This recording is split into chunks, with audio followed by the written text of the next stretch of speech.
What is going on, you guys, and welcome back to Sergeant Tank Pets here on the YouTube channel. If you guys want to learn more about not only topics such as breeding of ornamental fish, not only tropical fish, colder water species, you can definitely check out our playlists and our repertoire of various videos and live streams that I've already done, covering a lot of which we'll be going over this evening.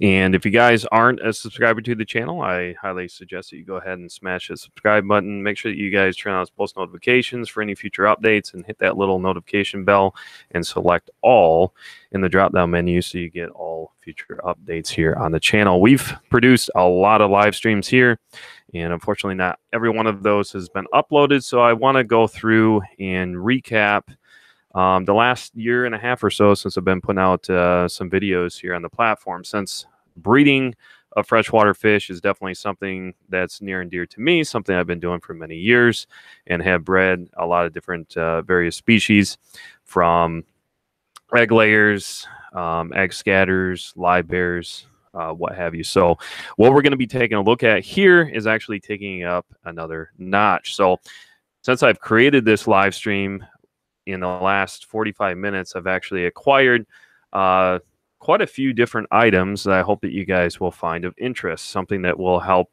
you or maybe give you some insight behind certain things that you may want to breed or are currently trying to breed. So we'll be taking a look at various live foods.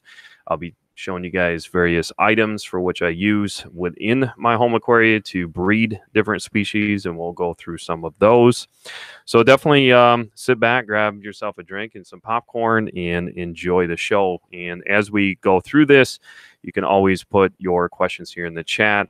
And if for whatever reason, since I do want to focus quite a bit of my attention here, the first half of the live stream or so, really going through each one of these items, go ahead and take notes, and I will make sure that I try to take pause and look at the chat and answer any of questions as we go along. So if for whatever reason we don't get to your chat here this evening, feel free, once this is uploaded, let me know down in the comments of the video what you guys may have interest in, what you guys are working on. I always like to know. And if you had any specific questions that unfortunately I may have missed here this evening, I'll go ahead and address those at that point in time. So let's go ahead and take a look here at chat. I always am curious of who the first individual is in chat. And we got Turbo Fish coming in first, followed by Heather Nielsen. We got KG Cichlids, Fish Tropic, Thirsty Rabbit. Let's see here. The Other Bob, a.k.a. Bob Kaler. We got 54 Punchy, Ellis Aquariums. Let's see. Zelf. We got Mr. Bees. Michael Chavino. We got Evan in the house. I don't know why. I thought I had you as a mod, Evan. So IFG, you are a moderator. You definitely deserve that spot. We got Kyle in the house. We got Rob's Aquatics, yo. Followed by a Michael Javino $20 super chat. Can't stay just saying hi. Jeremy for president. Well, thanks so much, Michael. I appreciate it very much. Definitely check out Michael Javino there. If you click on that little, if you highlight over somebody's name, if you guys aren't aware of this, you'll see 3 little dots, and if you click on that, you can click go to channel. So go ahead and highlight that channel mark there so you guys can check it out at some point. Let's see here. We got Mike in the house, mhow9, and Patricia, Sam. We got Joe in the house. Said woot, caught one, laugh out loud. All right, if I missed anybody, I apologize. So we got 19 in the house. Again, this will be uploaded. This is something that I'm going to try to go through and try to just stay on point, stay on topic. So the first thing I'm going to start out with is some various items that, and this is not everything. This is just what I could find in a reasonable amount of time Like I said, this is a last-minute live stream event that I created, and figured why not jump on here live, since I really haven't uploaded any videos, edited videos for you guys. I figured what better opportunity to have some one-on-one interaction, try to give you guys some insight behind breeding if you guys want to take your hobby to the next level. So the first thing, I'm going to set some of this stuff out of my way, so bear with me. Hence our logo, as you can see here. We're out of t-shirts right. Well, I'm not completely out, but I haven't updated the inventory. So if you guys are interested, we do carry the Sergeant Tank t-shirts followed by the Sergeant Tank hand towels. It's a great way to support us here on the platform. That's one way. And you can support us through our website, which is sergeanttank.com. So that's my plug here for tonight. And now let's get on with it. So I will, once this is edited and uploaded, give me a day or two. So anybody that is listening now, and if you can't catch the whole thing, I will. I promise you, I will edit it and get it uploaded. So this stream will be available for you guys. It might take me a day or two, though. So if you don't see it on my videos and you're like, what the heck's going on? Not only will you have the edited version, but you also will have the luxury of seeing the entire live event like I've been doing the last few live streams. If you look within the description of those videos that I edit, you will see the full unlisted link to connect to the full live stream. So I will, some of this stuff, if I've done a video on it, I will try to make note when I go through and edit, and there will be certain cards that will pop up within the edit of those of that video, and it'll better direct you guys if you don't want to listen to the whole thing in replay, and maybe you want to go to a specific video that I've created more in depth. So the first thing I'm going to show you guys here, this is my design based on a cave. This is a slate cave. You can pick up this slate for about $17, and it comes in an entire bulk supply, so you can make quite a few of these depending on the size that you're making. I've done an in-depth video, so this is the point for myself. When I edit, I can go ahead and add that link for you guys to the video, more in depth, talking about the basis behind this specific cave and why I use it. Specifically for plecos, the ancestral species. So the nice thing about this is from the standpoint that it is removable. So if you are wanting to transfer the eggs from this, you can simply do so by the removable top, as you see here, rather than some of the caves are designed to where it's bonded and you can't necessarily remove it. So why it's on a diagonal here and at this specific size, anywhere from subadult to full adult size once they've reached that stage of maturity based on plecos and the way that they breed. This specific cave is more so designed for a reverse trio. So that would be 2 males to a female. And the unique pairing and bond that they do specifically with plecos is from the standpoint that the female, the males will actually alternate roles. So I've seen it before where one female will lay eggs on this side. She'll go ahead and deposit more eggs on this side. Hence the name and hence the role. As far as a bonded pair, the 2 males will then alternate roles since they're the ones that protect the eggs.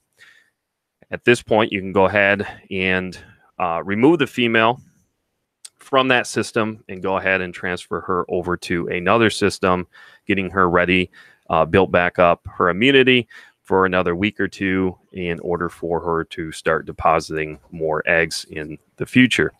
So why I specifically like pulling the eggs is just from the standpoint of I think a lot of people look at when they're pulling eggs, not only with plecos, but with other species as well.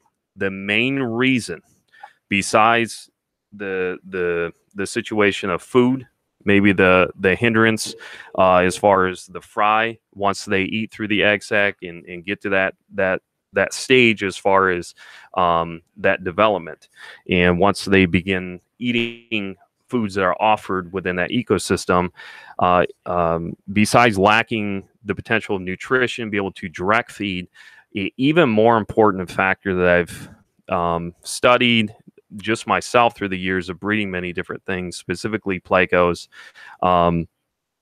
is it gives the parents an opportunity to reset. So what I mean by that is if you leave a male pleco in the system, even if you left the female in there, which I do recommend you pull the female out once the eggs have been fully deposited, and then you'll notice that the male is, of course, fanning the eggs, so on and so forth, is the male will literally stay in that cave up to 2 weeks, depending on the temperature of that system, until oftentimes for a period of time, I've seen it up to 2 weeks post hatching of those eggs.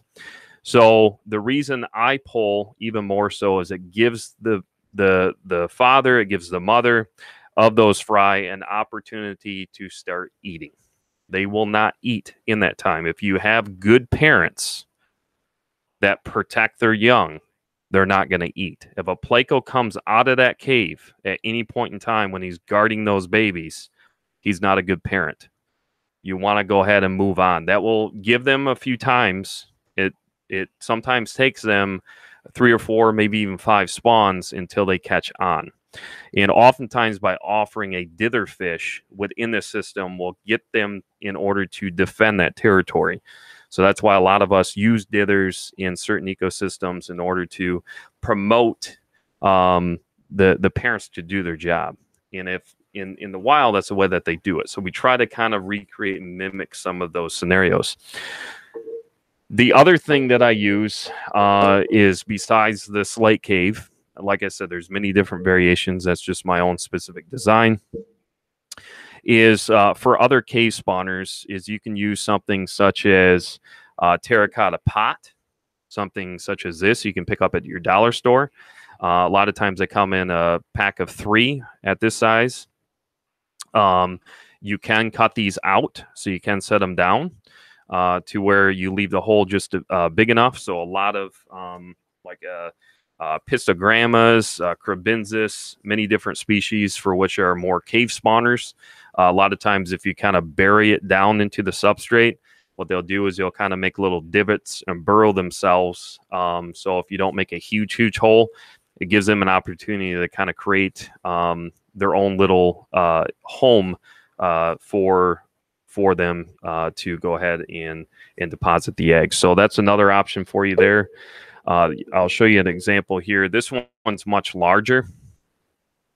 So you can kind of set this like almost at an angle, like down like this. And then basically the substrate, it would, like if this was the tank, kind of gives them an opportunity like that. And then they'll kind of come up in the top here. And that's where they'll generally deposit the eggs. Another option here, these are your water stakes. You can get these off from Amazon. A lot of people use these for various plecos. But again, you can get creative with these as well. Another one that I enjoy using we make and we offer here.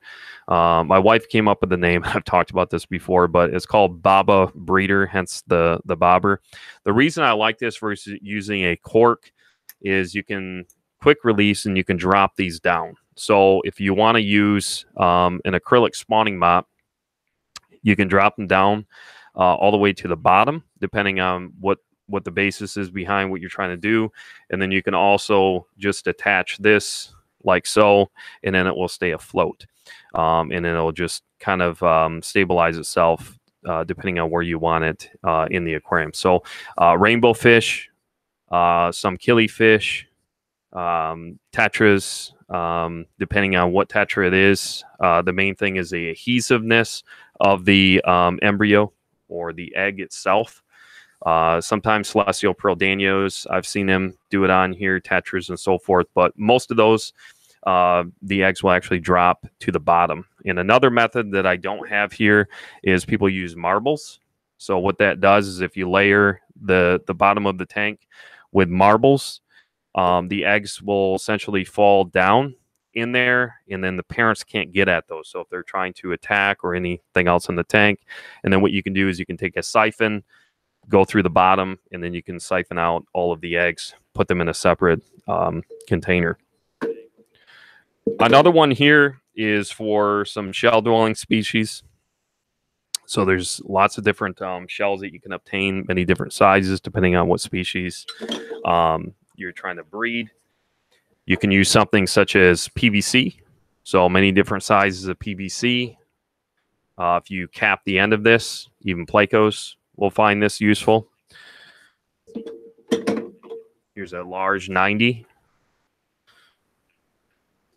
So lots of different options there as far as different opportunities for them to, give them different hides. And of course, you can use rock piles, which I'm not going to be able to show you guys those because those are all in our tanks, obviously. You can use different layers of slate. So many different options there. Just to give you guys a few ideas if that was something that you guys maybe hadn't seen before. So I'm going to pause. Oh, another thing is too for labyrinth species. So gouramis, paradise fish, bettas, that type of thing. I've talked about this before, is use just a 1/2-inch piece. I find the white does best. And this is just a styro installation, same installation I use in shipping livestock. And that will stay afloat right on top of the tank. Just kind of tuck it back into the corner, more towards the back of the tank. And what they'll do is they'll actually use this in order to create their bubble nests. So if you want to breed bettas quickly or gouramis, use this. And yeah, I think that. All right, so live plants. I knew there was something else I was missing here. So live plants here for you guys. You can go ahead and use what I prefer is Nias grass, also commonly known as guppy grass. And why I like Nias grass is from the standpoint, instead of using mosses, is it's very grass-like, hence the name. It's got all these little stems that run off, and a lot of the more adhesive embryos will bond to this quite well. Like the Aphysemian, Australia killifish eggs, and you can keep this afloat. You can create a environment to keep it on top, even mid-level or at the bottom, and you can just pretty much create heavily dense it as well. So if you want to raise like Gardnerite killifish, Aphysemians, blue Galaris, many different rainbow fish. And if you don't want to go through the work of actually pulling the fry, you can go ahead and heavily dense stock that tank. You can use this. You can use other natural dense planage versus I don't personally recommend mosses just because of the thickness of it. Is just personal preference, but you can use mosses. That's fine. It's just from testing out different methods through the year, that's the one I find that does best. So if you don't plan on pulling, just kind of letting nature take its course, you have to realize that the yield probably isn't going to be as great as if you were actually pulling the parents out and letting the eggs hatch out themselves. Or, oftentimes with most of those species of fish, the fry will actually find their way to the top versus going towards the bottom. You could siphon them out. You could scoop them out with a fine net, that type of thing, and go ahead and transfer them.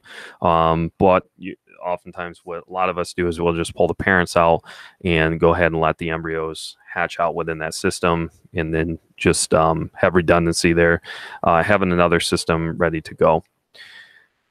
Let's see here. So basically, I think that about does it with some various items in order to use within your aquarium to breed. But there is a lot of other options there. Like I said, these are just last minute. This is all I was able to grab in a quick amount of time. So I'm going to pause there. I'm going to take a look here at chat. And then what I'll do is I'm now going to go through and show you guys some live foods. And I'm going to show you some very small fry and the different stages for which I recommend certain foods to those specific size fish. All right. All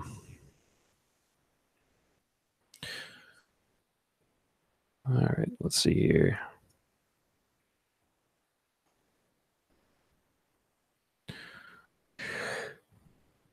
We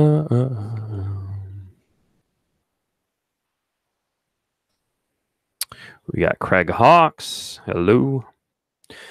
We can ship to Australia. Yes, I have shipped there. It's not going to let you through the website. However, I can tell you right now the shipping cost on about 8 ounces, which is typically on average, plus a little bit for the envelope. So we usually round it up to a pound. It's all based on weight. You can email me.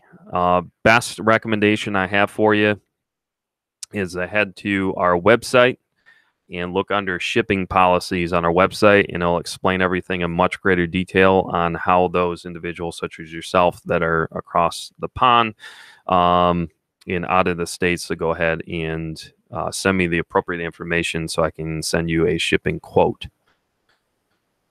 Let's see. And like I said, there is no inventory updated right now. It's showing out of stock. I do have shirts. I just need to get it updated back on the website.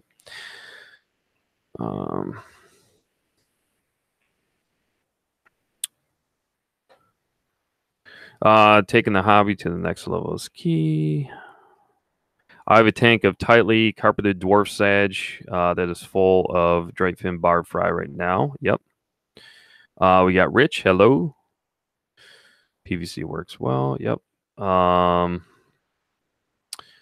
Great. 54 Punchy said, I have a bunch of newly hatched Daisy's rice fish, giving them vinegar eels today. Perfect. Glad to see other folks breeding the Orezius ware. Any tips on breeding Scarlet Batis? The main thing is you get a lot of sneaker males. And the aggression level, I never put the time into it. However, I found aggression to be a bit tricky. So, yes, it is possible. My best recommendation for you for the Dario is to do a bunch of research online and check out some different methods, and then basically realize that you may try 10 different methods and none of them might work. None of them may work for you. The main thing is if you go to your local fish store, you may think that you are picking up let's say 3 males and 3 females, or a trio, or what have you, a reverse trio. And once they start getting acclimatized to your system, oftentimes you realize that you don't have, a female, or you have all males, that type of thing. But I only end up starting out with a group of 3. And unfortunately, I only ended up with a male, which I just ended up auctioning off. But again, I didn't put the time into them. So what I would recommend doing is definitely a heavily densed stock tank, and get yourself a decent group. So I would recommend probably 8 to 10 starting out. I would throw them in a 20 long and heavily stock that planet wise and give them lots of hides. The other thing is with Dario, if you're trying to inhibit and promote breeding, definitely recommend probably brine shrimp. You could use microworms, Daphnia. We'll show you guys some examples of those here in a few moments. Let's see. All right, so what I'm going to show you now is, I'm not going to be looking at chat, just to give you a heads up, because I'm got my camera view up now so I can see myself. We're going to be taking a look here. Let's take a look first at some of the different stages of development of certain fish. So what you're looking at here, these are going to be your blue paradise fish, which is a labyrinth species. And if it's showing up there, there's 3 of them in here. So I'm waiting for the camera to focus.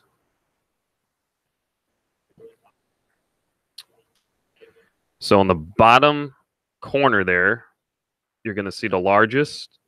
Just above that is the midsize, and the smallest one is more over here, as you can see. and they are very, very small. It's being magnified right now. And these guys, when they come out, are about a third that size. That gives you anything in perspective. And the reason I'm showing you this is I'm going to show you my recommendation for live food stages and what you should feed. So when they go from this size to this size to this size, and then the next one here is a Frontosa. This is one of my baby Frontosas. As you can see there, it's got a nice plump belly. He ate very, very well today. That is not an egg sac. That is a very full belly. So lots of Daphnia and lots of live mosquito larvae. So these guys right here at this size, it's about almost an inch, 3/4 to an inch in size. Can go ahead. You can continue feeding live foods, but always offer a varied diet, not just high in proteins. As I've talked about before. So you can do certain powdered foods. You can use like tetracolor granules, crush it up into a powder form. You can use like a mixed cichlid. So anything that you would feed the adults, go ahead and just crush it up into a fine powder, and they'll eat off from that. All right. And then now I'm going to show you guys the stages of what I recommend from the smallest as you go up. So the first one I'm going to recommend here is vinegar eels. So let me find my bag of vinegar eels. Let's see.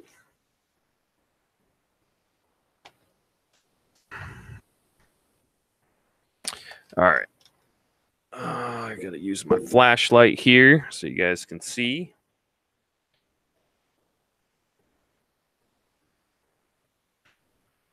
So don't mind the light. We're going to try to get this focused so you guys can see the movement. All right.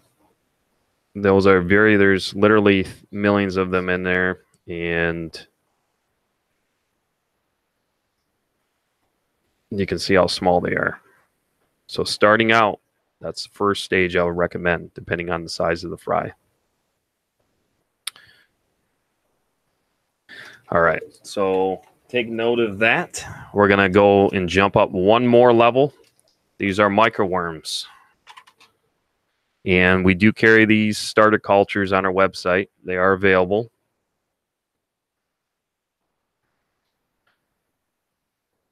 Just waiting for it to focus, so bear with me.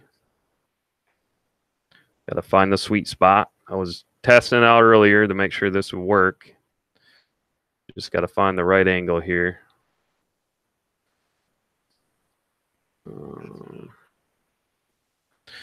We go top down, see if that will work. There we go.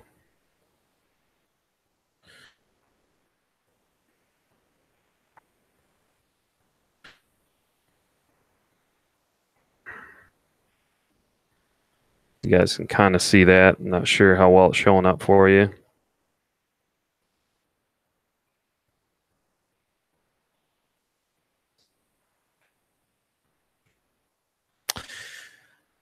And then you can start graduating up from there to very small mosquito larvae. So there's a few different stages in here. And I've done a whole video on culturing mosquito larvae.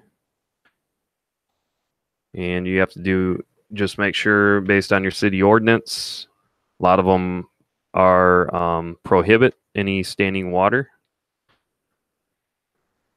And to be successful with mosquito larvae, you need standing water. And I use a 32-gallon trash container. The main thing is keeping up with it. So you're not going to have very happy neighbors.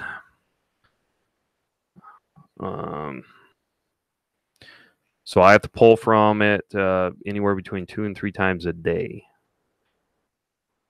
So you can see various stages there of size.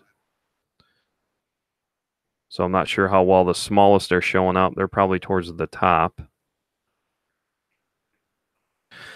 All right. And then I don't have any brine shrimp to show you guys. I don't have anything going right now of that. This is Daphnia. Some different sizes there of Daphnia.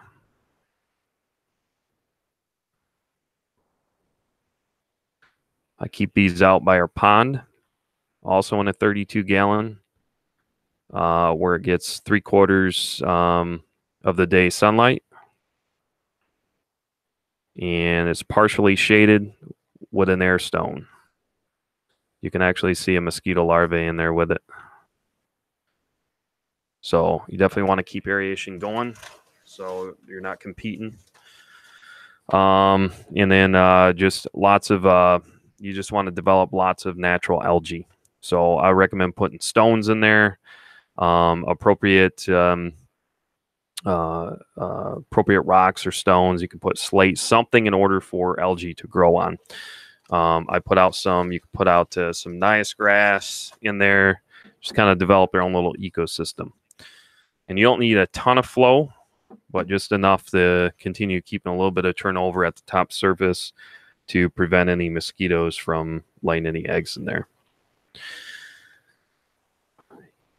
And brine shrimp wise, the ones I recommend, I'm not going to put on blast other companies I've tried, but the ones hands down that I recommend, and I'm not being sponsored by, but is San Francisco Bay. They've been around for many, many years. They are a little bit more expensive. That just comes as a, this came as a kit. I've made plenty of these myself, similar to this. However, if you're starting out and you're not into DIY stuff, just spend the $17 or whatever it is and get yourself one of these, and you can use even a 2-liter bottle. And then basically the air will filter up to the top. Once you plug this up to an air stone, or I'm sorry, air pump, and I just always recommend keeping the air pump always above, or you can use it if you need to, you can use it below, but they'll prevent you from having to use a check valve. You definitely, if you have the air pump down, you absolutely need to use the check valve, else the water will end up going back into your pump, ruin it. So, and then for Daphnia now, if you're raising those indoors, which we do as well, what I found instead of using a spirulina powder, another good alternative is you can go to GNC, you can order it online. This is by Amazing Grass. It's an organic wheatgrass. I find that they do very, very well with that as an alternative to spirulina. All right, so I'm going to now turn my attention back here to the chat and let me know if there's anything that you have questions about based on what I just showed.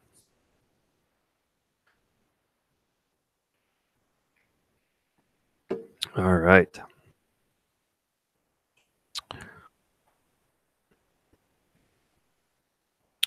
We got Phil Emerson in the house. How you doing, buddy? IFG, I have done videos. Yes, I've done lots of videos on specifically Ancistrus. Now, when you're talking other like Hypancistrus species, you would really just have to look online. Planet Catfish is a great resource, probably the most updated with not only how to breed information.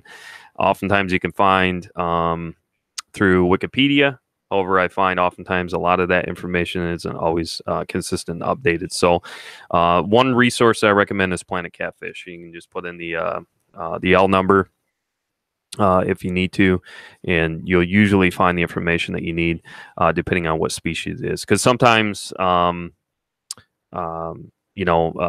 common Ancistrus bristlenose plecos aren't too difficult to sex. All right. Read that Fairlawella fry need constant food and don't move around for the first few weeks. Have some eggs ready to hatch. Yes, they are very, very challenging. I'm thinking Repashy in the morning since I work all day, then siphon out and replace at night. What do you think? Just trial and error is what it's going to come down to. I don't really care too much for Fairly Well myself. Not that I have anything against them. They just don't work with any of my systems. But I have known several people that have bred them successfully, as well as have tried to breed them. But if you want more information specifically, I believe Jeremy Bosch has done articles on it. You can always check even on his website, which is amazontropics.com. And he does a lot with species like that. Let's see here.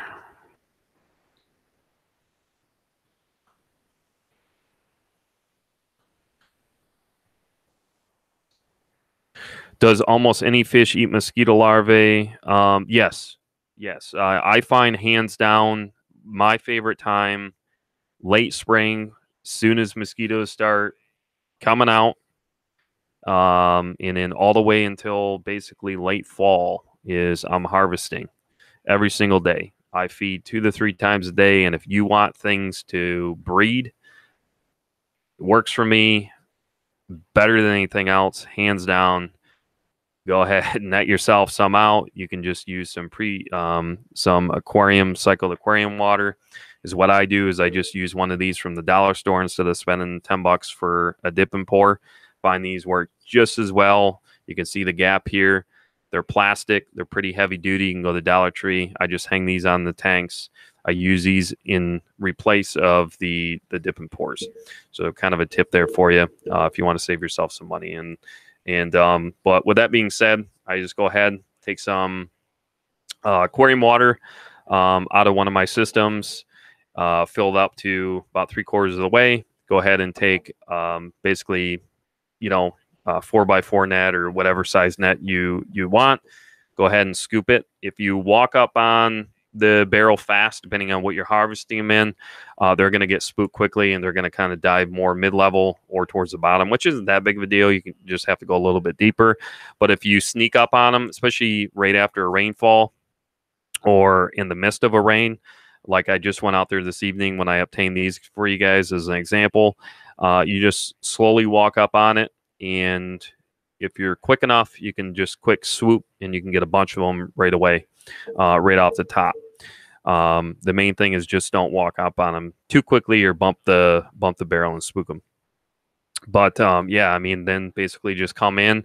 What that does is that will just kind of rinse off any residue. And I've had no issues through the years just by simply taking them out of here, kind of using it as a rinse solution. Take the net, and then I'll just go from tank to tank, boom, boom, boom, boom, depending on what I want to feed at that time.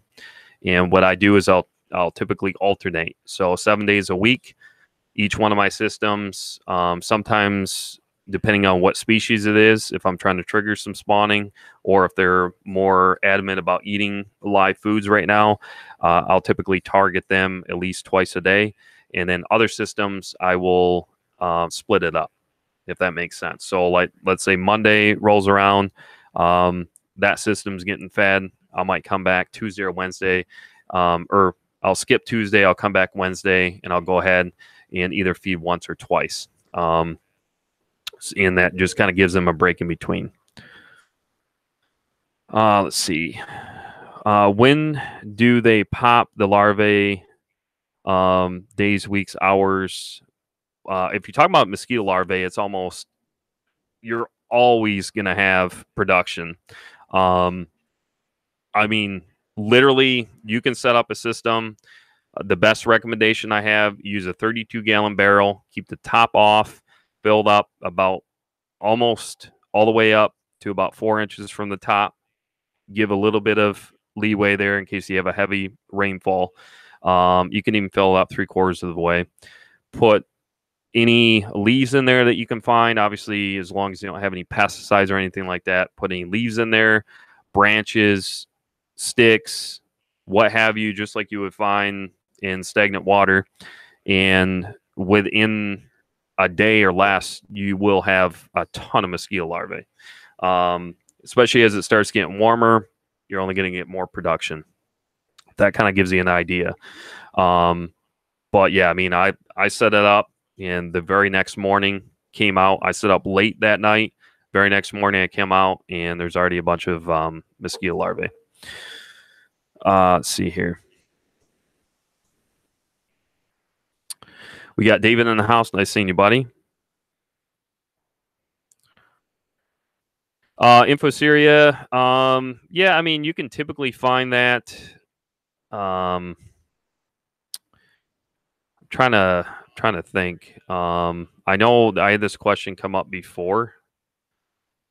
Trying to think the best. If somebody's done it here in chat, feel free to go ahead and chime in. The best recommendation method that you may have for that, besides all of the live foods that I showed you guys and told you I use, is plenty enough. I mean, naturally, you're going to have sea shrimp in or Daphnia, or not Daphnia, but fleas, like water fleas, just about every ecosystem, especially with a lot of snails in it. Just about every one of my systems is going to have various microorganisms, anywhere from sea shrimp in it. Don't be confused with scuds. It's completely different. But so sea shrimp, Daphnia, that type of thing. But there's grindle worms, there's white worms. You can use night crawlers depending on what you're trying to do. I'm not a huge fan of that. But yeah, I mean, there's always many different options there, depending on kind of what you're looking at trying to feed. For most fry, though, based on everything I just mentioned to you, that's more than sufficient. I mean, most people can get off from just microworms. You can usually get by with microworms. The one species that I found that didn't take the microworms right away would be the paradise fish, because the embryos are very, very small. Even discus, when they hatch out, are small, but I would say hands down, from all the species I've bred through the years, paradise fish are by far they're very, very small.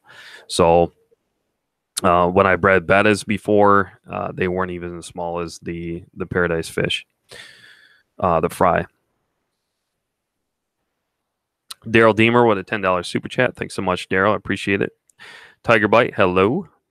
Down the wormhole. How you doing, D? Let's see here.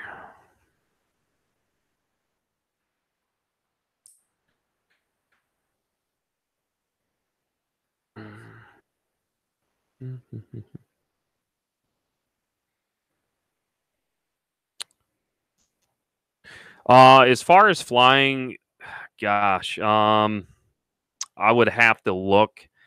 I honestly, I couldn't give you a definitive answer. I would imagine probably within 3 to 5 days would be my guess. Like I said, I'm just shooting off the hip on that one. I just never looked into exactly. I think it really comes down to temperature is the key, and how fast they grow and kind of what your climate is. But it would, even what the internet tells me, I couldn't tell you for me definitively if that matches up, if that makes sense. So let's say the internet said 7 days or 3 days. Because of our climate here, we're still kind of transitionally going through some of those. Our nights are dipping down to the mid 50s, and then during the day it's getting up to the mid 70s to even low 80s. So yeah, I don't think anybody could ever definitively say, because from a scientific point of view, I would have to monitor, and I would have to have various systems set up with different stages in it, and test it.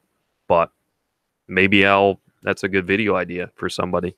Maybe I'll have to test that, just out of curiosity, I guess, for myself. But like I said, I typically will try to keep up with it, minimum of twice a day, if not 3 times a day. And then for me, from doing it through the years, I haven't personally had or seen an issue or an increase of mosquitoes by maintaining it. That's the main thing, is just you want to maintain it. Even when you feed to your fish, you want to make sure that they're obviously eating it, because I've heard some horror stories where the family didn't get, they weren't too happy or too keen on the idea when they're getting bit up by mosquitoes because the fish didn't eat it. So you want to just make sure that whatever you're feeding, you're monitoring and using some good judgment and common sense there. So let's see. What's the culture you do when using oatmeal? Typically microworms. However, I don't recommend using oatmeal. I recommend using instant mashed potatoes. I find instant mashed potatoes, I did a whole video on it. Patricia, you may have seen the video I did on it, but that's the way I've been doing it for at least a decade. And I've tried oatmeal. I just personally don't recommend it. I found it would actually mold over a lot quicker using oatmeal. And I find instant mashed potatoes, I can let those cultures go based on the method I showed on that video for weeks at a time without having to restart the culture, if that makes sense. So if you just follow that video recommendation, and you should be good to go. But I tried a mosquito tub last year, but the city sprayed. I didn't get anything this year. That might fry away with me. Might try it again. Thanks for the idea. Let's see. Looks like we got Maxwell in the house. Hello. Hypothetically speaking, if you could breed clown loaches without hormones, what steps would you take to breed them? Considering I don't even keep clown loaches, I wouldn't be able to tell you. Yeah, I don't like to give something a response unless I personally have had experience with it. But that would be something as I would have to do research on to figure out the best method. And basically, like I said, as I was saying earlier, you can do research all day long on the internet, and 9 times out of 10, I don't follow the methods on the internet. I always find what works for me, and that's what I always recommend. What a lot of the information that I present, I think a lot of content creators just kind of going off from that really is just kind of some insight that get people started. But I think there's so many variables that it comes down to. If you're not following everything to the exact T as somebody else, and keep in mind, water chemistry can be a major contributor to the way things breed, how they hatch out. pH is a major factor. With certain Cribensis, certain killifish, the theory is, let's say, certain pH ranges. If it's more acidified to more alkaline pH, a lot of times you have split gender ratios. I've noticed that with playing around with other, even live bears and stuff like that too. But to give it like a definitive response, I wouldn't be able to do it. Mashed potato flakes for the win. Yep. Basically, just follow the instant mashed potatoes cooking recommendation, if that makes sense. I think that's the way I explain it in the video.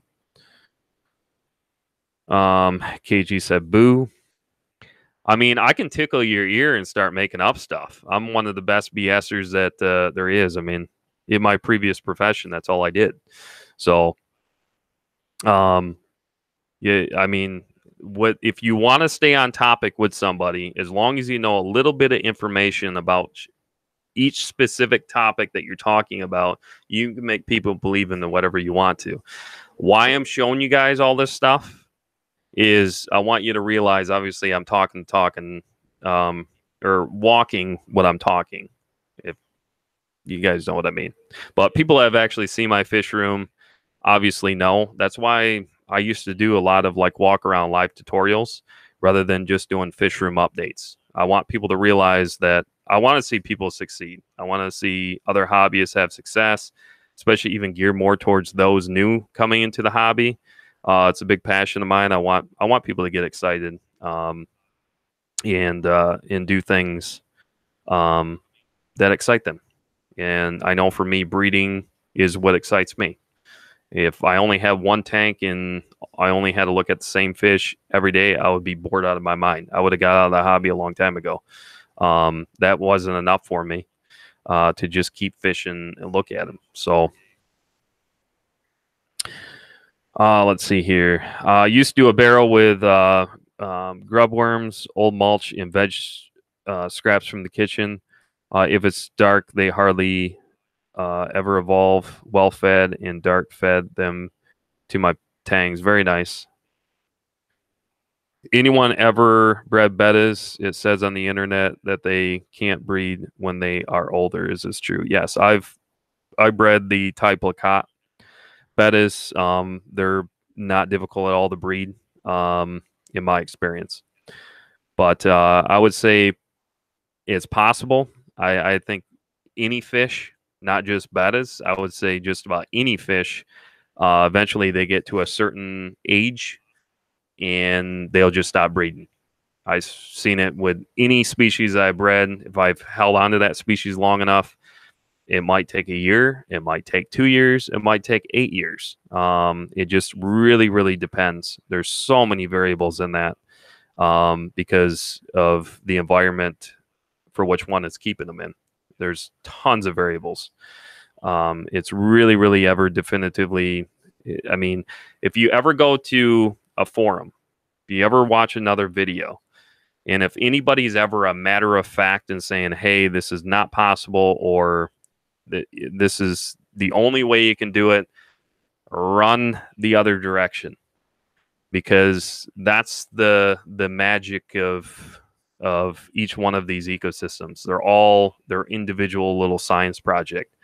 The information I present to you guys, just personally, the experience that I've had, that's all I can do. And that's what I hope anybody does on the platform when they're given information, is only saying, hey, this is what has worked for me. If you ever, somebody says, it's not possible, you can never do it that way, prove them wrong. Prove them wrong. Because then you can look them in the eye and be like, hey, you are wrong. As I used the example before with discus, somebody told me over and over again, it is not possible to hatch out discus embryos in a TDS, a total dissolved solid, of more than 100. I hatched them out in 250. Boom. I proved them wrong. What did they have to say after that? Nothing. The thing is that there's so many variables in this hobby that I did get a microscope. I am getting it tomorrow. I order it through Amazon Prime because I want to start showing you guys more in-depth and a closer look at certain species. I think it's really going to help. I want to start putting out either articles or more in-depth, more scientific breakdowns, specifically maybe with certain species of snails, inverts, that type of stuff. So I'm excited about it. Hopefully I can get it to work good enough to where I can kind of sink it in. Maybe even do like a live stream feed with that. So I'm excited about that. I'm gonna have to play around with it. Got really good reviews. It is a USB one, so the magnification obviously isn't going to be like $1,000 microscope, but it should do the job for what I'm looking forward to do. So.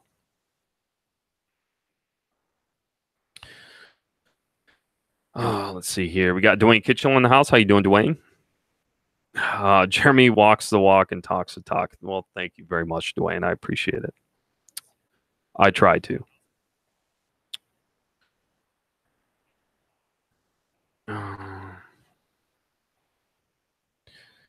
Anyone bred dwarf emerald rasboras? Bred a dozen different egg scatters and probably 400 CPDs, but can't get these guys to breed. That specific species I haven't done personally myself. But one of the cool things that I'm hoping to get to you guys by the end of this year is what a lot of these things that you guys have questions about, some really good articles from a veteran aquarist that I highly look up to within my club. This is a guy that's been bapping since the late 60s, early part of the 70s. This guy is a natural born fish breeder. Has bred more species than probably anybody. You could probably go to your club and combine everybody in your club, and I bet you they haven't bred as many species as what he has. I want to say he's between 650 to 700 different species of fish since the late 60s. And this guy has done articles on many, many different species through the years. Right now, what he's trying to do is transition them from a article, or not an article, but like a what do you want to say, like paper form to electronic. And he does have a website, but it's not available yet because it's a very tedious and it's a very long process. If I had the time in the day, I would help him do it, but once he gets everything finalized and once I get the word from him, and then I will link it probably through our Facebook and through my website, because ultimately we want to get that information out to other hobbyists. He has written articles on just about every species that he has bred. So very simplistic enough to make it make sense even to a beginner aquarist. Even when I present pH and TDS and bicarbonates and talking about GH and KH, even with these veteran aquarists through the club, a lot of times they're scratching their head and they're like, what are you even talking about? I'm a numbers guy. These guys, I need to kind of practice what I preach and even simplify it even more. But the way that they breed things in the most simplistic way, it's amazing to me. So I'm hoping to, by the end of this year, he'll have it all finalized, and then hopefully by the beginning of 2019 we can start getting this stuff out to you guys. Yeah, he's got a ton of information on those different species that you guys are talking about. Let's see here. Let's see. Dwayne said, I recommend the handbook Fish Disease by Untergasser for microscope work. Awesome, Dwayne. I'm going to write that down. I'm glad you mentioned it. I'm always looking for new resources. Untergasser.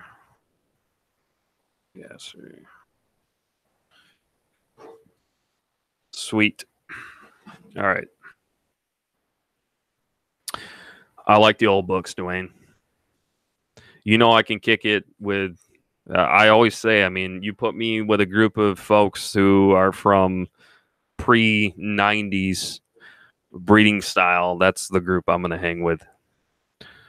I think us generation after the 90s, even mid-90s and forward, we are overcomplicating stuff.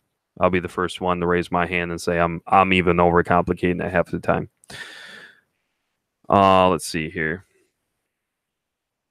AC Aquatics said, very cool. That would be very helpful to a lot of people. Yes.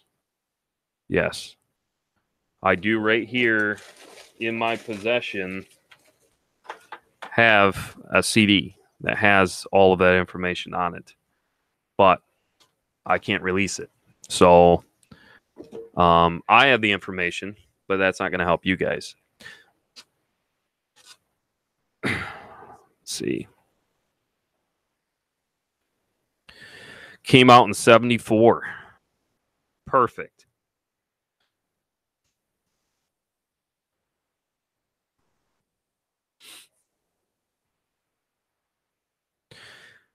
All right. Any questions, you guys? Based on some of the items that we talked about here, looks like we've been going, yeah, for an hour. So usually cut them off right around an hour or so. We can go for a few minutes more. So don't worry. Like I said, I will be editing this to condense it down, hopefully into 15, 20-minute video.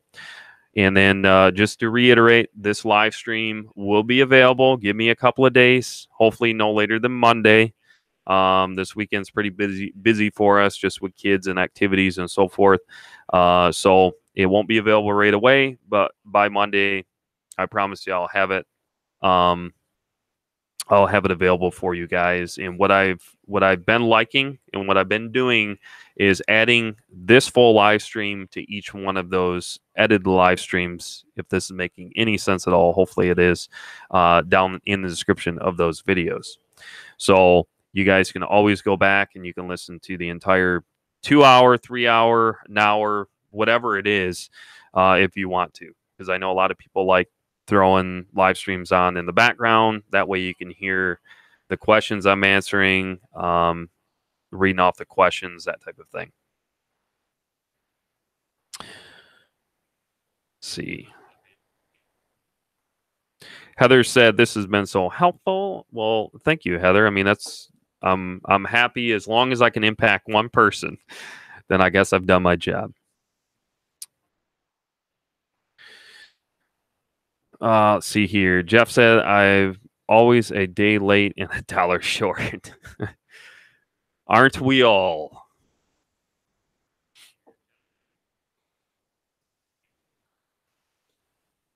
But yeah, a lot of great questions, you guys. Actually, the last couple of late night live streams I've done, getting a lot more interaction, which I enjoy.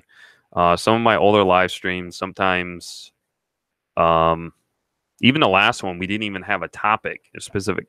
I don't think we had really a specific topic, but there was really a lot of good interaction, which I enjoy to see. See here, I don't even have a question to ask. You answered them for me when you were showing off your foods and caves. That's awesome, Ellis Aquariums. I appreciate that. If you ever or anybody ever has any other questions, definitely, I mean, helps us out as creators for one.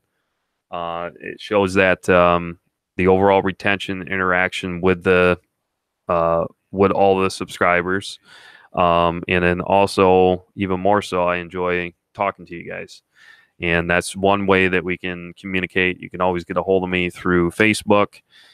Since I don't really do anything right now on Instagram, I'm surprised I even have any followers. I feel bad because people are always like wanting to follow, and I literally have nothing to do with fish on Instagram, like nothing at all. So hopefully by 2019, I'll have things figured out where I can start them prioritizing. So, and start kind of putting some more pictures and stuff up there for you guys.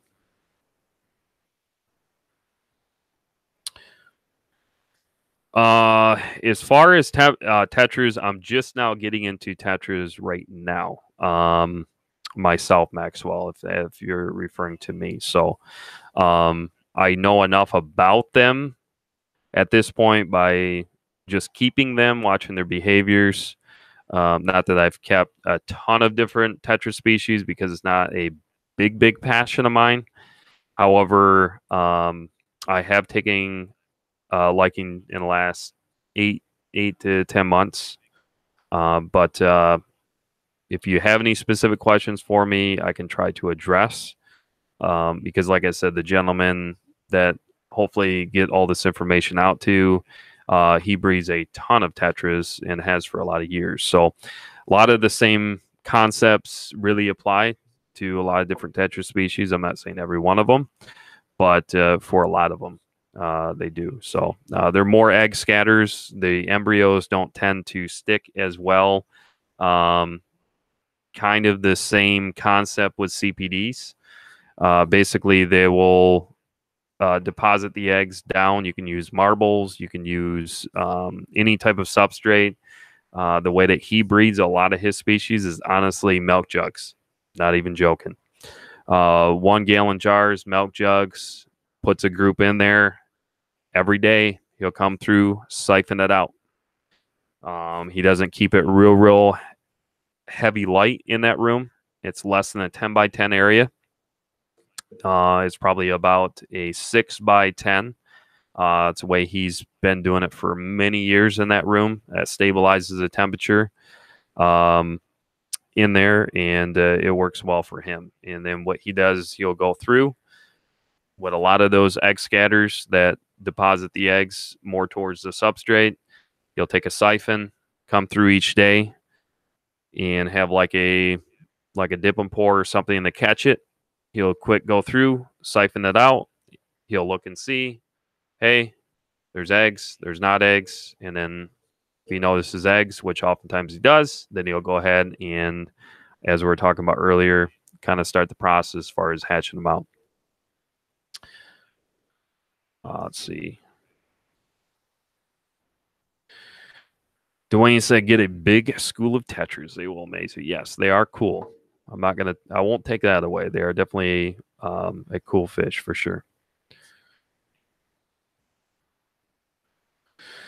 Male said, do you have any advice on tetras? I am trying to sex and breed some neons out of my school of 60. I don't know a ton about neon tetras. Sorry, I can't answer that for you. They're really not. They were never really a tetra that appealed to me too much. Now the black neon tetras, I've kept those. Kept those in a larger group, and I really enjoyed those. But like your normal neons, I don't know. They just never really did it for me too much. But yeah, the best thing is probably imaging. So find some good resources on the web and then look at the imaging. I know oftentimes the tetras, depending on what species it is, can be a bit challenging to sex. Sometimes, even the internet might tell you that. You have to throw them in a group. Try to apply some of the things that we talked about here tonight, and hopefully you get some fry out of them. I know people who have bred them. Usually the ones I've heard, I can't remember specifically who it was, basically had no intentions of breeding them at all, and threw them in a tank. Didn't really do much to promote the breeding, and they end up getting some fries. So let's see. Maxwell said, I've got about 10 silver-tip tetras, and I've seen some spawning behavior, and I love to have them spawn. Yeah, I got some black. I lost a few of them, unfortunately, but I do have the black emperor tetras. We are out of the regular emperor tetras. The emperor tetras aren't going to be like as common in your local fish store. And if you guys are interested in emperor tetras, if you're listening to this later, just shoot me an email, or you can message me through the website, and I can usually get a group of those through the same gentleman I was talking about, which is a reputable source. So he still breeds them. He's been breeding them for a lot of years. They take a while to raise up, though, unfortunately, just like a lot of things. Take some time to raise up the fry, but the black emperor tetras I've heard can be a bit more challenging to raise a fry, so I'm looking forward to the challenge. But at least I had a pair survive, and right now I got them in a 55 with some ancistrus. They've been showing a lot of spawning behaviors, and I'm looking forward to. That's why we've been going through. I've been pulling a lot of fish out, doing the summer tubbing, getting a lot of fish out, as a lot of us do, depending on where you're located, getting things out into our 300-gallon stock tank. I do plan on setting up 1 or 2 more stock tanks, smaller ones, and breeding some other species in there. But you guys will just have to wait until I do an update at some point here on YouTube for you guys and show you what I got going on out there. But with that being said, I've opened up a lot of our systems now. We are, if you don't include all my hang-on breeder boxes, that type of thing, we are still right around 70, 75 active right now going. We got Gary's Aquatics in the house. Hello. Let's see.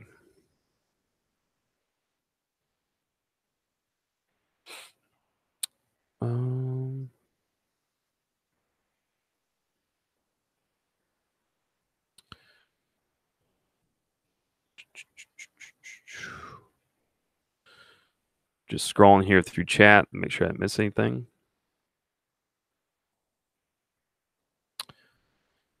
Fish Tropic is, if you're talking to me, said, what do you consider the smallest challenges you might have to deal with? The biggest thing is, I mean, I would say for most of us, is always raising of the fry. You can get a lot of fish to spawn. Even here tonight, as we've been seeing in chat, fish are showing spawning behaviors, or they have spawned. Even if a lot of times there's just takes the parents, you know, I'm on both sides of the fence. You're going to get some veteran aquarists that talk about the importance of just letting fish do their thing, let nature take its course, let them parent raise. I myself, if I want to have a successful yield, depending on what it is, I find like the Pelvichromis, Pulker, those do a decent job. I find it better leaving the fish with the parents rather than pulling. I've tried it both ways. Now, other fish, I'll go ahead and pull. They're probably the only ones currently that I'll actually leave the fry with the parents, because I notice more issues getting a decent yield. Because if I'm going to put the time into it, I don't want to just have one or two fish. You know, my theory is no matter anything that you're breeding, as long as the fertility rate is higher, so where the fertilization process, not talking about live bearers, I'm talking about non-live bearing species.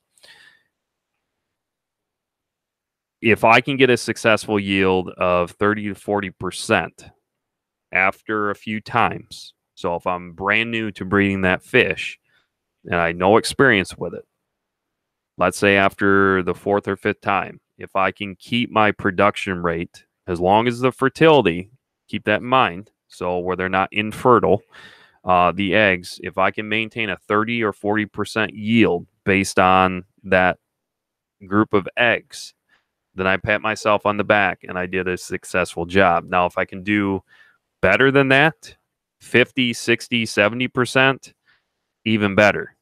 That's where I got very, very good at breeding Mycogeophagus about 10 years ago, your germ blue rams. Very, very tedious. After about 5 or 6 spawns, I got very good at successfully raising those myself. I was artificially raising them, but it didn't happen. I might end up with 2 or 3 offspring, and then I might get up to 20 or 30. Then I might get up to 100, 120, so on and so forth. The same thing is with the Placos. Same basis there is I got really, really good at pulling them and really watching over them and kind of going through some of those tips I was sharing with you guys earlier on in the live stream. Using the appropriate ratio of males to females, that type of thing, and artificially raising out the fry. And I have done, I know some of you guys might be wondering, well, Jeremy, how do you hatch out and raise the fry? That I will cover in a different live stream. We'll probably do this like in a little mini series, because today I just kind of talked about some of the basics. We went through some of the live foods, talked a little bit about dry foods, talked about certain items that you can use as far as spawning certain things, that type of stuff. And then what we'll do is next week we'll kind of carry this on, and then we'll start talking about rearing and raising of those. So what I'm doing is I'm recapping in these live streams a lot of the video tutorials I've already covered here on YouTube. Let's see.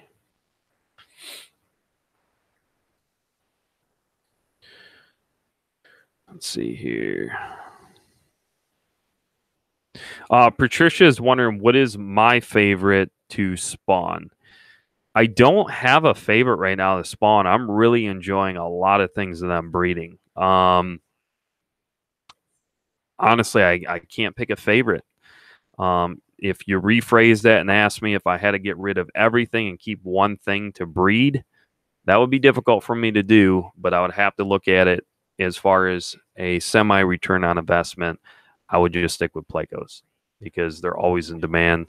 Even though the market is very saturated with them, that's why I don't breed them as many of them like I used to. I don't put as much time into them where I'm just letting nature take its course. So I'm letting the parents do the job, which a lot of people do, and that's fine. But I'm not going to be able to produce 600 or 700 a month like I used to. Now I don't have as many of them bonded groups like I used to, and I just don't put the time into them. So, but if I had to pick one thing and walk away from everything else, obviously, hence the logo on her shirt, I would have to go back. Shrimp is another good one that's always in demand. But if I had to pick one, it would be your common ancestors Pleco. But it would be difficult for me to make that choice. Let's see here. Alice Aquarium said I never cared for neons myself. Jeff said, and he didn't seem to care. I must have missed the first part of that.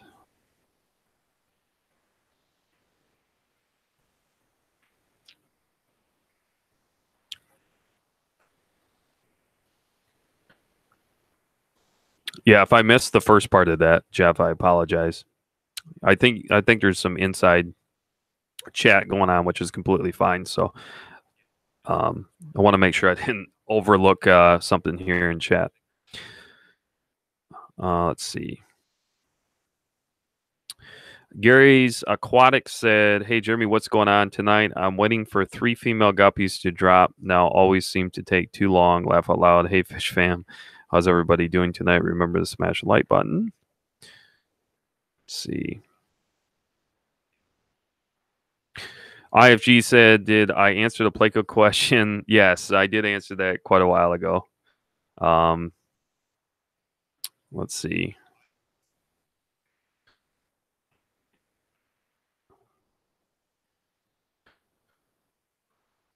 Fish Tropic said, to date, I've spawned 171 different species. I was wondering, what is your favorite to spawn, and what is your least species? What is your least species to spawn? So my favorite right now that I'm currently working with would be, probably. Man, that's so difficult to say. I really enjoy killifish.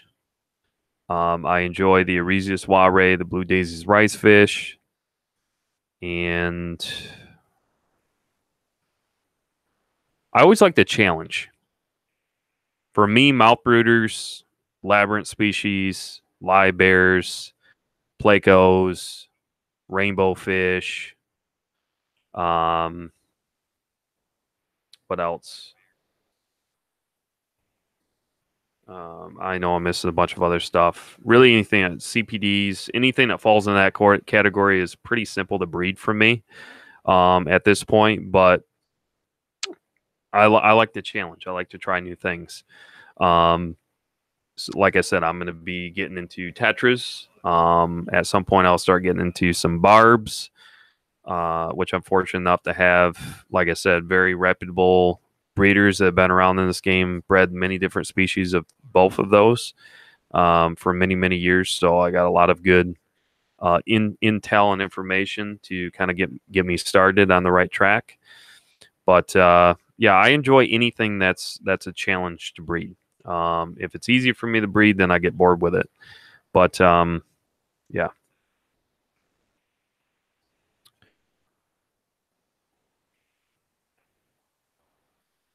Jeff said we need to keep on these non-traditional places that sell fish, and they need to do better.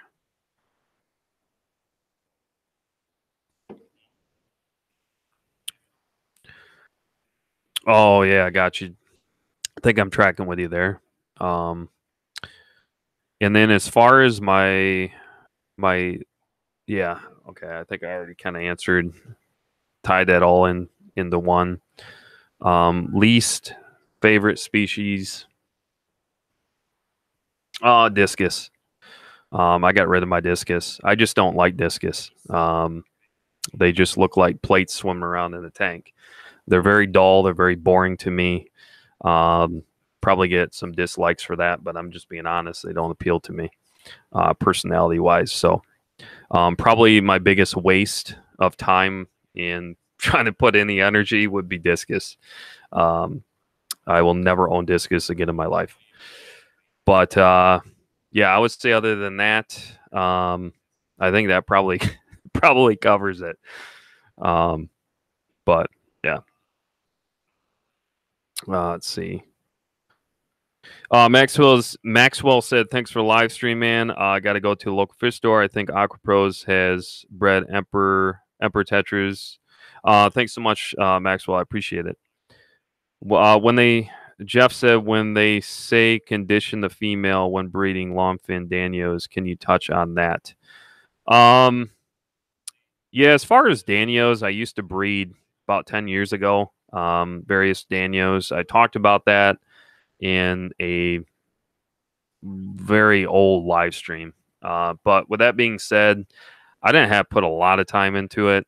A lot of people breed Danios outdoors. You can do a lot of different Danio species outdoors in a tub. A lot of the same methods I was mentioning earlier, a lot of dense plant coverage. They seem to breed fairly well. Again, I haven't bred specifically Danios in quite some time, besides the ones I already put outdoors for this season.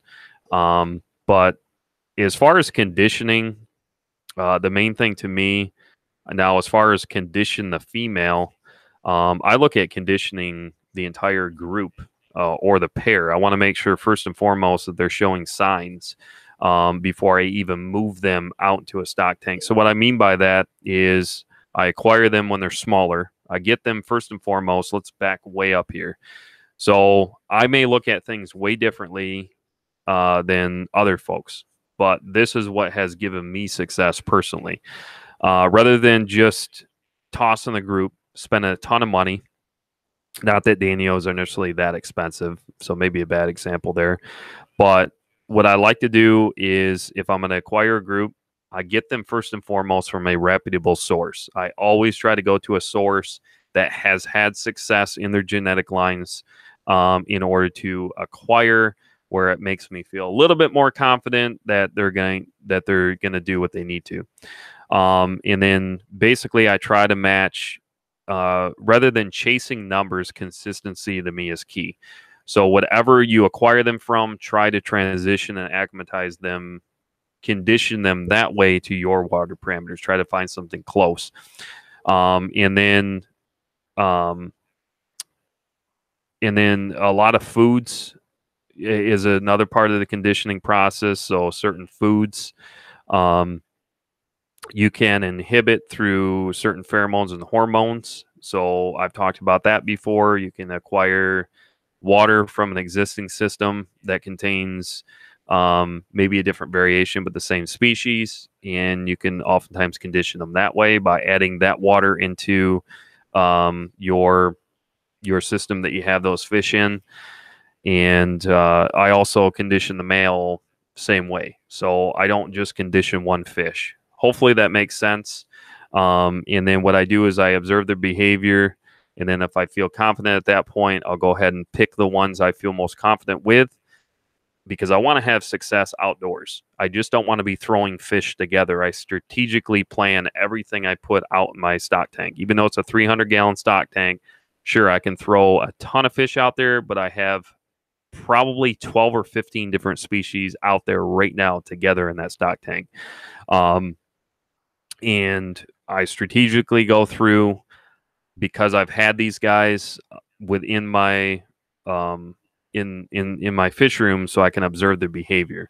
And as long as they're showing me signs of spawning, they're showing good health, they're showing good genetics, then I'll go ahead and and put them out outdoors. So don't know if that necessarily directly answers your question, but yeah, I've talked about conditioning. Actually, I did a whole video that I think is titled talking specifically about conditioning your fish. So you guys can definitely check that out.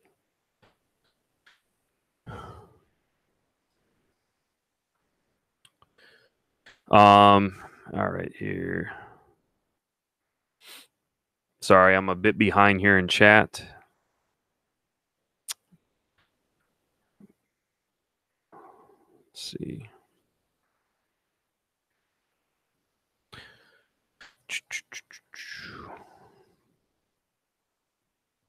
Steve said these L66. Yes.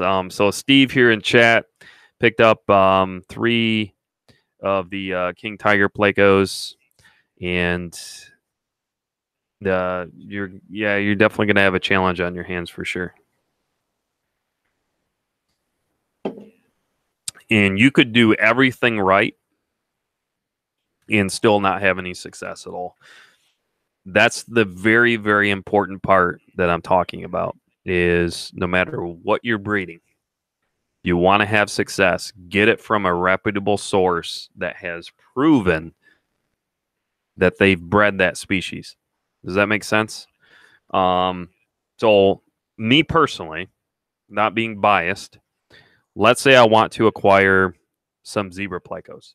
If I'm going to spend $400 or $600 on a group of zebra plecos, I'm going to go to a source that I know they've had success breeding through genetic lines from their original group that they got, or trio, reverse trio, to that point, because they've already done the conditioning kind of for me. So Jeremy Bosch would probably be the first one I would go to. Just knowing I've seen his setups, I know the time he puts into it. I trust the source. That's the main thing, is you really got to have a lot of trust, depending on where you're getting them from. Unfortunately, with those L66, where I acquired them from and where that person acquired them from, there was really no proven, they got them when they were younger. There's really no track record there as far as any success based on the source. They might have just been imported, most likely. So it wasn't like a captive. I guess maybe that's kind of where I'm taking it. Try to get things that are captively bred. A lot of the conditioning there will be happening for you. Trying to take something from the wild and trying to breed it doesn't always go the way that we want it to, unfortunately, in a lot of different cases. So, and I know in all actuality, that doesn't always happen that way, because there's certain things that we need to import if we're trying to look out for conservation, that type of thing. But Eric Bodrock has done a lot of different talks on breeding. There's a lot of reputable sources out there on breeding various catfish. You got Ian Fuller. You have Eric Bodrock. Ian talks a lot about. I mean, you have anywhere from your Corridoras, your Aspidoras, that type of thing. But yeah, so there's always some literature, most likely, for most of the stuff that we have here.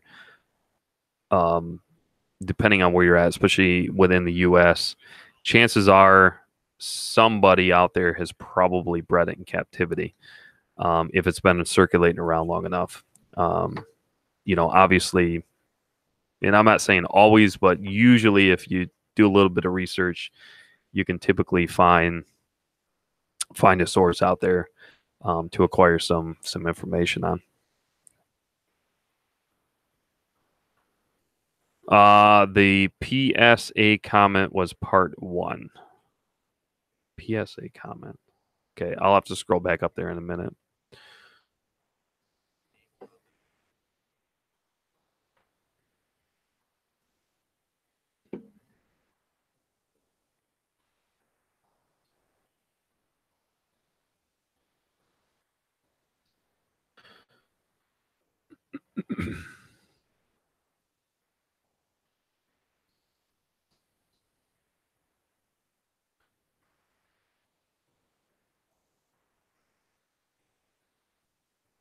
We got Priscilla in the chat. How you doing, Priscilla?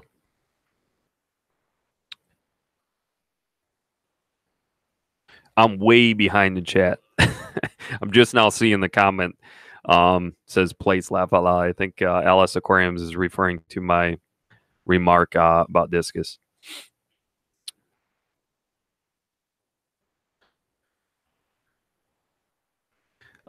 Priscilla, yes, I got a couple of different species of Limia, and I do have the Nigrofasciatus. Yep. You guys will just have to wait and see on from the species I've acquired from the American Library Association. I haven't done a video yet, but like I said, I'm still moving a lot of things around, trying to get the fish room cleaned up a little bit so I can actually get in there and start doing some video for you guys. Because I do owe everybody a very long overdue fish room update. So a lot of changes since the last fish room update. Lots and lots.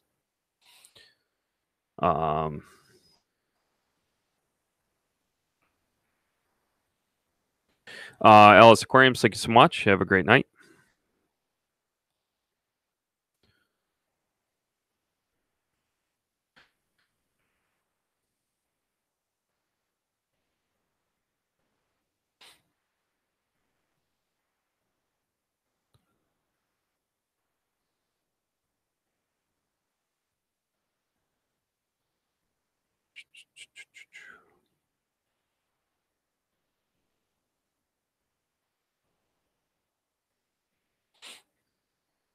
Let's see.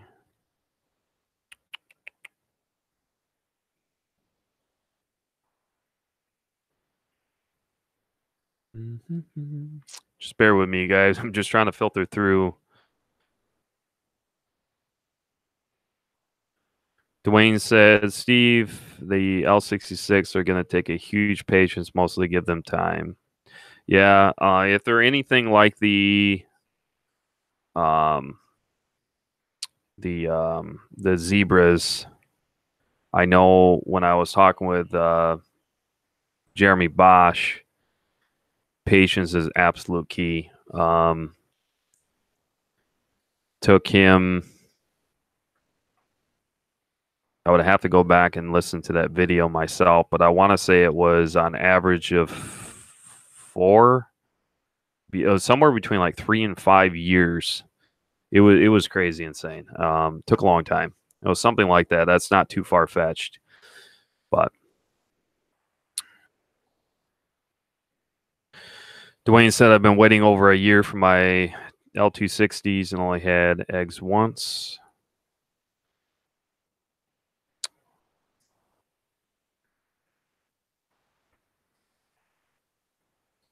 Patricia, thank you so much. Have a great night.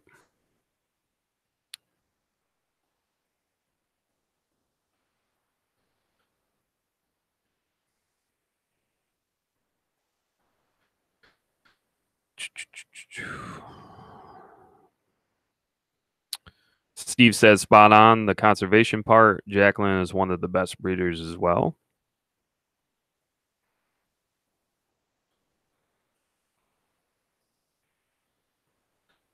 Priscilla said my bucket list goal is going to Asia and figure out how to breed various species of Asian puffers. That would be pretty cool. KG made it back home, and that could have been 30 minutes ago. I have no idea because I'm quite far behind in chat.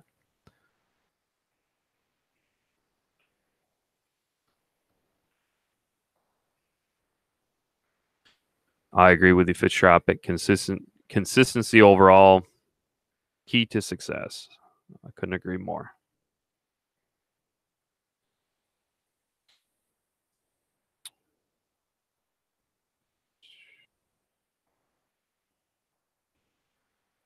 Priscilla, if you're talking to me about the Nigrofasciata, I've had a group for about a month, and I did acquire another group at the LA. But any of those species are not difficult to breed.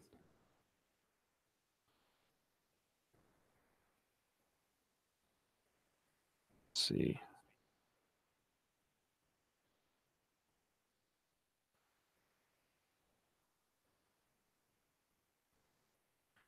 The Perugier I didn't acquire, but I could probably get some over the weekend if I wanted to. So I do have a few contacts for those. But Dan's Fish has the Perugier if they're still available, but you could always check his website as well for those who are in the U.S. But they are neat fish. They're definitely neat fish.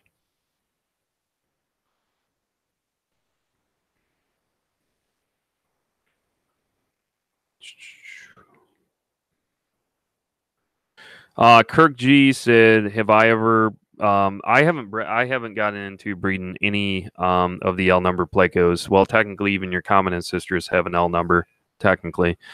But as far as any of your quote unquote fancy plecos, no. The reason I don't like a lot of the fancier type, I'm talking more hype ancestress, not your different lineage of ancestress. I just want to make that very clear.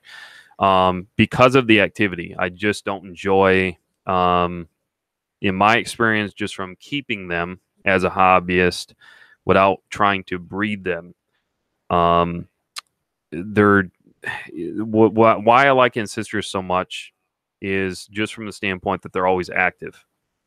Just from breeding your bristlenose for 12, 13 years now, instead of being more nocturnal, they're out all the time during the day. And I want a fish that's out. I want to enjoy it. That to me is absolute key. If a fish is just always hiding, never out, what's the point of keeping it? You know, I want to enjoy what I keep. I want to see the activity in the tank. Let's see. Dwayne, thanks so much for dropping the website. I really do appreciate it. Let's see.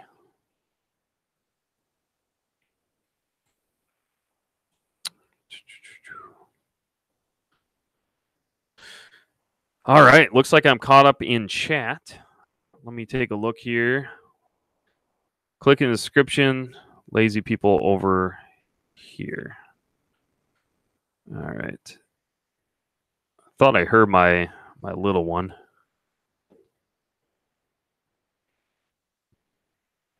I got do a little bit of snooping. I love the joys of technology. Don't mind the noise. All right. Looks like we're all good. All right. Let's see here. Yes, email address should be in the description. If it's not, let me know because I'll have to add that to my default settings. It was in there at one point, but it's sergeant.tank@yahoo.com. And I please ask anybody that emails me, so I'm not getting 1,000 emails a day. Only reach out to me if it's absolutely necessary. I'd rather you send me a message or put it in the chat rather than emailing me. If it's more business related, that type of stuff, you can always email me that way as well. But yeah. Let's see. Fish Tropics wondering how I'm pressing in, man. I mean, I'm in a lot of pain right now. Probably shows most of the time. But yeah. Dwayne said you are. Am I 2 hours in already? Man, time goes by. Yeah. I'm not supposed to be sitting for more than like 5 minutes at a time. But who listens to the doctors anyway? Huh? I'm too stubborn. KG said, can't wait to see new microscope in action. Yeah, I think it's the same one that Jim Cummings got. But yeah, I just went ahead. I got it off from Amazon. It wasn't too much money. That goes less than $40, and I got Prime. So just ordered it yesterday. They'll be here tomorrow.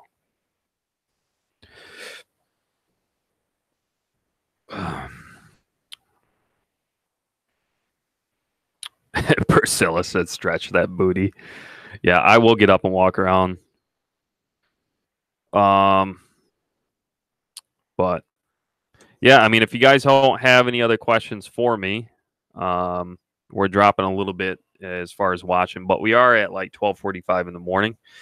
So I'm going to probably cut it here anyways. Because as soon as I get up and start walking around, I'm going to go lay down. I'm not going to want to come back here and sit down. So, thank you everybody for joining in. Thank you for the moderators as always. Thank you for anybody who did a super chat. I definitely appreciate it. Give me the weekend. If you don't see this uploaded, I'll do my best to have it for you guys on Monday. So I'm going to edit a lot of this stuff out, get a lot of those links for you guys down in the description of those videos. Try to get way more information in the description for you guys as well. And it just takes time. So, but yeah, I appreciate it very, very much. Want to make sure I didn't miss anything else here. Greg says Limia nigrofasciatus, like some nitrates in brine, is a must to breed. I'm glad you actually brought that up, Priscilla, because I've talked about the importance of nitrate levels in the past when breeding, even shrimp, the Orezius ware, your Daisy's blue rice fish. A lot of different fish I have found do much, much better in a certain level of nitrates in the tank. And considering you just pointed that out as Greg Sage, somebody who's very reputable in the field as far as breeding, that makes me feel even better in my theory. Something I haven't gone in great detail for, but something I have studied just by watching behaviors, watching, again, being a numbers guy. And yeah, that's definitely, it's a great tip. I'm glad that you actually brought that up because it just kind of confirms that somebody else out there besides me believes that nitrates have a certain level of importance. And brine, absolutely. Hands down, brine shrimp to me, if you want things to raise up quickly, even though it's tedious, I'm just one of those that I'm too lazy. I used to have 2 active things of brine going, but now I'm kind of supplementing with the mosquito larvae and replacing that in the Daphnia, since I have both of those cultures going outdoors now to make my life a little bit easier. And then usually I'll start with the brine again once it starts getting colder out. So I know I'm taking a risk there. Yes. I know the importance of brine. Yes. However, I'm just too lazy is really what it comes down to.